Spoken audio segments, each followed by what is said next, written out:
Good morning. Welcome to Talkabout TV.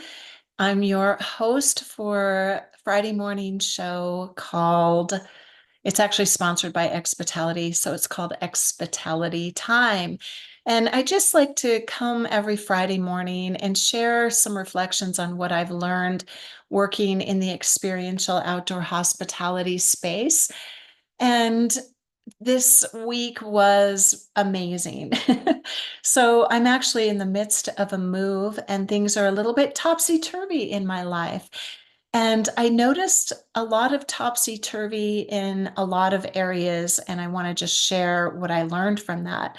So this week I had the delightful pleasure of visiting brand new RV resort and campground here in Northern Colorado, in Mead, Colorado.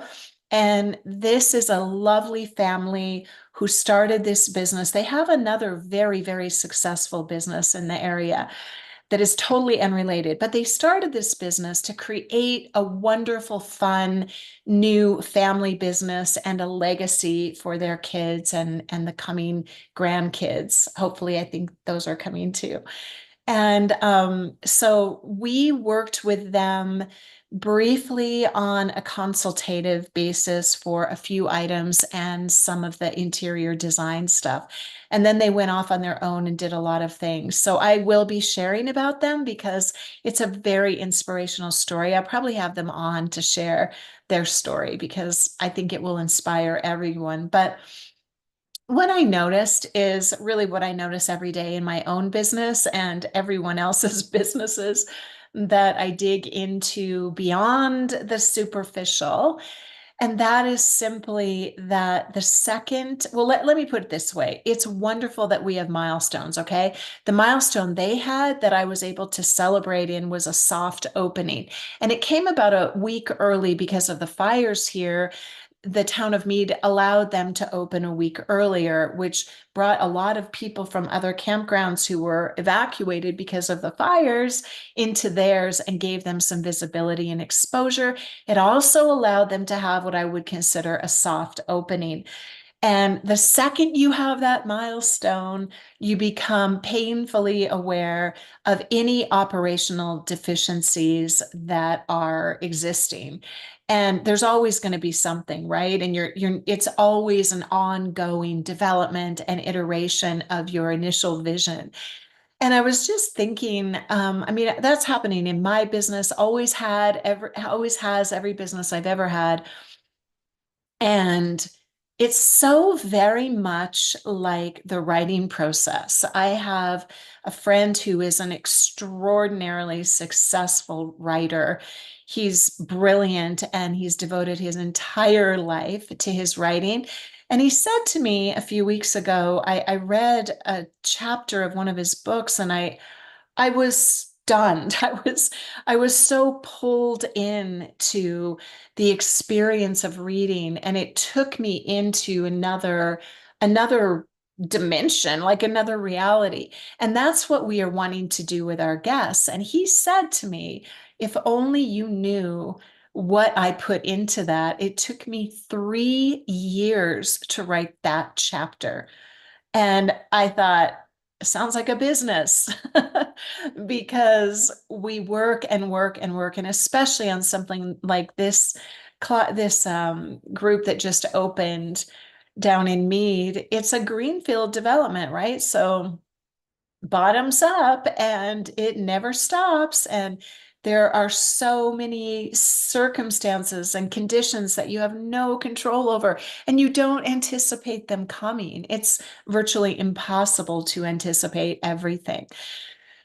And yet we continue to do what we do, right?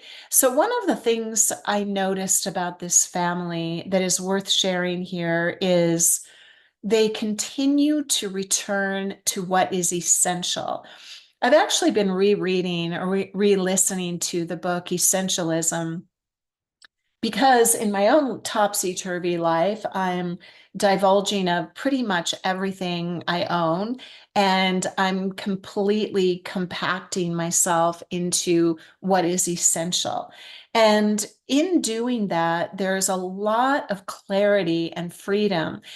And I've noticed that this family has a very kind of organic default mode of just moving into the essential, which is very, very powerful and it works.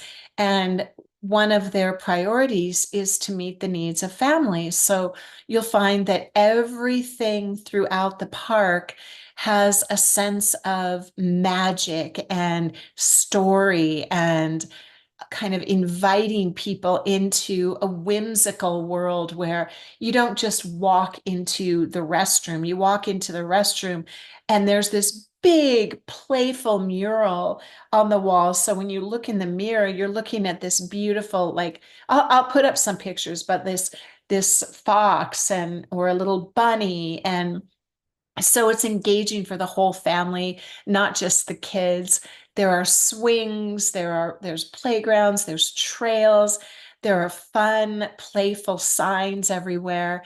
And they just continue to return to their vision. I've said it a million times, you can build a business if and when you are completely married to the vision. And I know in my own life, the only times I feel resistance or confusion or depression or I get contracted or withdraw is because I'm not connected to the vision that I know is right for me in whatever it is I'm doing. And it's very easy to get pulled in a million different directions. You know, the city is telling you one thing, your spouse is telling you another, your business partner is telling you something else, your contractor isn't agreeing with you and kind of going off on their own. So pulling it back into why did we start this in the beginning and what is essentially going to make a difference? If you come back again and again to guest experience, you will make good decisions. And you can, I know this to be true. You can reverse engineer everything from that standpoint.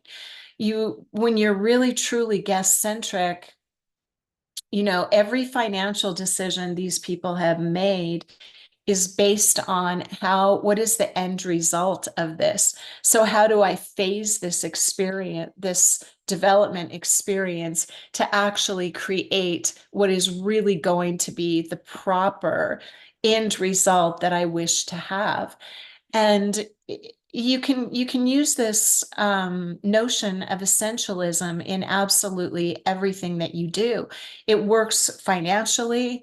You've got to look at, okay, they started, of course, with the budget, and they had some advantages because of their connections with construction and used a lot of their own original creations. They're able to execute all the way from ideation to just the execution of physically creating a product. But it's all driven from the vision of what they want, and they never have settled for anything that didn't fit that. And I've been watching this process, and it's very admirable. Rather than getting pulled off by, hey, this is the way we do it, or somebody that is just pushing in their direction. The idea of collaboration can be really beautiful, and yet there's a lot of the reality of it can be very difficult and very painful. And trying to juggle all of these different pieces, it's essential that each individual comes together and says, well, this is where we align, right? And I know that's an overused word in this time, but it is, because it is what needs to happen. And when you can come back to even a few core principles, that makes it possible to take the next step forward. And then you've got this book, right? So think about writing a book. You write it, you write, however, whatever your style of doing that is. And then you can spend literally years revising. So the revision of the company, the revision of the business, the revision of the property. In restaurants, you see this all the time. You've got to constantly be listening to what do our guests like? Should we add a little something to the menu? Should we try this a little bit different way until you get it right on point, as it were? And we're doing this in Evolve Lodging all the time. I do this in with coaching that I do. It's always everything comes down to, really listening. And I was thinking again today, because we have a sales meeting today, what is essential in sales? And what truly is essential is executing consistently on the behaviors that have the end result of serving your client. In this case, it's your guest, right? And there was a woman that she did ask me, I love what we're doing, but I'm very shy about asking for reviews. And my friend, actually, the author, had a wonderful recommendation, which is kind of a no-brainer. We all understand this. We know these things, but to actually execute on them in ways that inspire other people to take action is our greatest job and accomplishment.